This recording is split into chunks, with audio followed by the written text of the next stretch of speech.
Hello guys, so we are back with another topic, that is management of a medically compromised child.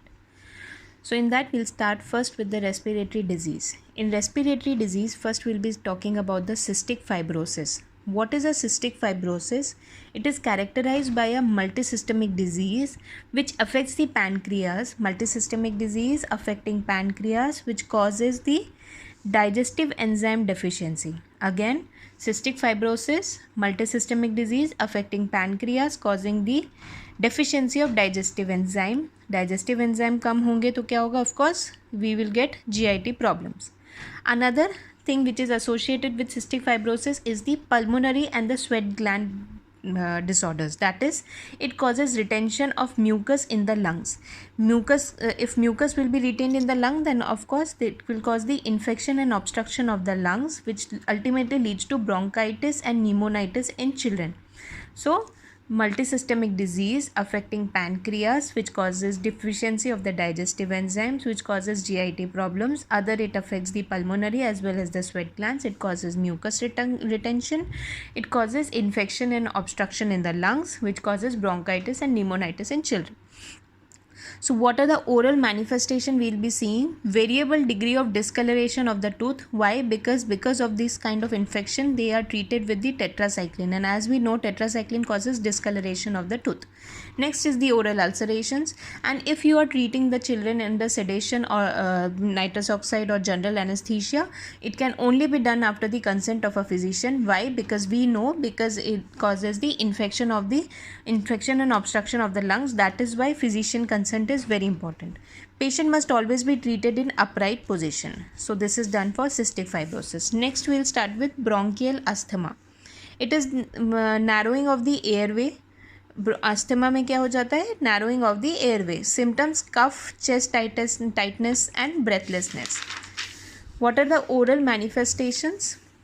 Increased caries risk, gingivitis, high palatal vault and posterior crossbite. Come on, once again, bronchial asthma, narrowing of the airway, chest tightness, cough, breathlessness, increased caries risk, gingivitis, high palatal vault and posterior crossbite. Management: patient should be treated only after they have taken their medication, and they should carry their inhaler during the treatment. Now second disorder is our endocrine disorders. Endocrine disorders we have classified, it is divided as a chart हमने बनाया हुआ है. So first is the hypopituitarism. Hypopituitarism में what is happening? It causes decrease in the secretion of the growth hormone. So if growth hormone is less, then of course everything will be delayed. Delayed in craniofacial development, delayed tooth eruption, root formation as well as the apical closure. What is the management you should do? You should reassure the patient about the delayed development and routine dental care under physician guidance. Next is the hypopituitarism, hyperpituitarism. That means growth hormones has increased. So increase in the growth development of craniofacial, enlarged tongue. It is one of the feature is enlarged tongue and complex and enlarged tongue, and hypercementosis. Again, reassure the patient and routine dental care under physician. Now hypothyroidism, that is the thyroid gland is under deficient, retarded growth and maturation, delayed development, enlarged tongue and periodontal disease. So see, it is similar to kind of hypopituitarism, but only it is having enlarged tongue like hyperpituitarism. Preventive dental disease care is significantly important. Next is hyperthyroidism, increase in the thyroxine level. It increases the growth, rate of development is fast. Early eruption, periodontal resorption. Of course, eruption will be fast as well as resorption. This is one of the important part, that strict LA contraindication for with lignocaine and adrenaline and routine dental care. Okay. Next is hypoparathyroidism. Hypo means less, so less parathyroid hormone, low blood calcium level. Calcium level will be decreased, that's why neuromuscular junction will be affected, and spasmodic muscles. It causes facial paresthesia, root dysmorphogenesis, thickened lamina dura, delayed teeth eruption. Okay, blood calcium level is low. Why? Because it is going and depositing near the root of the tooth area. So the root dysmorphogenesis, thickened lamina dura, delayed teeth eruption, and facial paresthesia. Routine dental care is important. Next is hyperparathyroidism, increase in the level of parathormone. Increase in the level of parathormone will cause erosion of the dental hard tissues. Increase in blood calcium level. Now calcium level from the tooth, it is going in the blood, so there is erosion of the hard tissues. Loss of lamina dura, mobility of teeth, gingival enlargement, and pulp calcification. Treatment is routine dental care. So what endocrine disorders we have learned till yet? That is, first was the hypopituitarism, decrease in growth hormone, decrease in development, routine dental care. Hyperpituitarism, increase in growth hormone, accelerated growth, enlarged tongue, hypercementosis, routine dental care. Next is hypothyroidism, decrease in the thyroid gland level, delayed eruption, enlarged tongue, periodontal problem, preventive dental care. Hyperthyroidism, increase in thyroxine level, increase in growth, increase in development, early eruption, periodontal resorption, strict contraindication of lignocaine with adrenaline, routine dental care. Next is hypoparathyroidism, low parathormone, low blood calcium level, neuromuscular junction is affected, spasmodic muscles. What will happen in this? Thickened lamina dura, facial paresthesias, root dysmorphogenesis, and delayed tooth eruption. Routine dental care. Last is the hyperparathyroidism, increase in parathormone, increase in blood calcium level, erosion of dental hard tissues. Here it will be loss of lamina dura, mobility of teeth, gingival enlargement, pulp calcification. Routine dental care.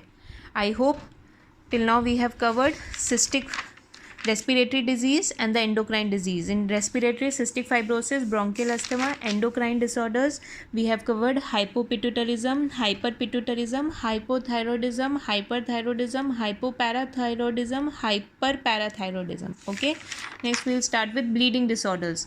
In that we will cover, first is hemophilia A. It is the most common type of disease, which is most common type of hemophilia occurring in the children. It occurs due to deficiency of factor 8, which is also known as anti-hemophilic factor. Now what are the dental consideration? PT and INR test is very important. Why? Because it will assess the clot mechanism for patients who are on anticoagulant therapy. Now how the dental treatment should be done? Suppose a patient comes in which you are confused whether to do pulpally involved teeth, you should do endotherapy better than that of extraction, because it will cause reduce in bleeding. Next is the LA. If you have to give, then it is better to give infiltration than the nerve block. Why? Because nerve block may chances of accidental pricking on blood vessels, which can lead to hematoma. Of course, and very useful are the PDL and the intrapulpal injections, because causes no bleeding risk. Next is the number of treatment of appointments.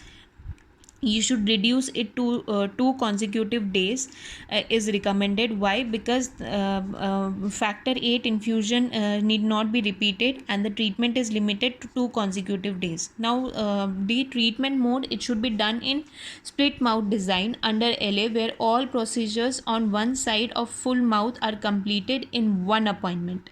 Full mouth treatment under general anesthesia to be completed in one appointment. It decreases the frequency of factor 8 infusion. Repeated infusion of factor 8 is reduced, so that the risk of pricks and cost expense are reduced. Next is the mode of minor surgery. Electrocautery and lasers are safe and useful than surgical blades. Electrocautery and lasers causes no risk of bleeding. So bleeding disorders also we covered the hemophilia A. Next we are going to do hematological disorders. In hematological disorders, leukemia. Leukemia, it is characterized by abnormally high level of leukocytes, which will cause decrease in the level of platelets count. Acute lymphocytic leukemia is the most common type of leukemia. Okay, what are the signs? Anemia and bleeding disorders. Oral manifestation can be because of the systemic condition of the leukemia or because of the chemotherapeutic condition. Systemic disorder will involve the pale enlargement of the gingiva, increased bleeding tendency known as leukemic gingivitis. What is it? Due to the systemic condition, pale type of gingiva, enlargement, bleeding, which is known as leukemic gingiva or leukemic gingivitis. Itis means enlargement, inflammation of gingiva, leukemic gingivitis. Now, chemotherapeutic condition causes loss of gingival texture, altered taste sensation, and immunosuppression. Because of the chemotherapy, there is immunosuppression which causes opportunistic candidal infection. So what are the differences? In systemic condition, we are seeing that there is the inflammation of the gingiva and bleeding disorders with bleeding tendency, that is known as leukemic gingivitis. But in chemotherapeutic condition, there is a loss of gingival texture, taste sensation is altered, as well as because of this chemotherapy, there is the immunosuppression which causes oral candidal infection. Now, what are the management? Oral candidal infection, give topical nystatin, mouth rinses. Leukemic gingivitis, oral hygiene measures are important to prevent secondary infection, control the local factors. Okay, oral hygiene instruction. Now, extremely inflamed gingiva with extreme bleeding tendency, what you can do during brushing? What you can do, you can give alternate brushing altered with cleaning of the tooth surface using 0.2% of chlorhexidine rinse at least thrice a day. Okay, which should be means what you should do, you should take 0.2% of chlorhexidine in a cotton moisture cotton, and then clean the tooth surface, which can be like thrice a day you should do. Now, next and the last is the epilepsy. What do you mean by epilepsy? It is a convulsive disorder characterized by an attack of unconsciousness and muscular spasm. Okay, convulsive disorder characterized by attack of unconsciousness and muscular spasm. Unconsciousness, muscular spasm. Convulsive disorder characterized by attack of unconsciousness and muscular spasm. What are the significance? Because of the epilepsy medicine, gingival enlargement, that is phenytoin sodium, and because of the attack of unconsciousness, muscular spasm, and because of the attack during the epilepsy, high chances of oral or dental trauma injuries is seen in pediatric dentistry. Now, what are the dental consideration? If the patient develops seizure, place a mouth prop immediately to prevent the tongue biting. Patient should be placed on an open space on the floor. Keep the appointment stress free. Avoid directing the light on patient's eye directly.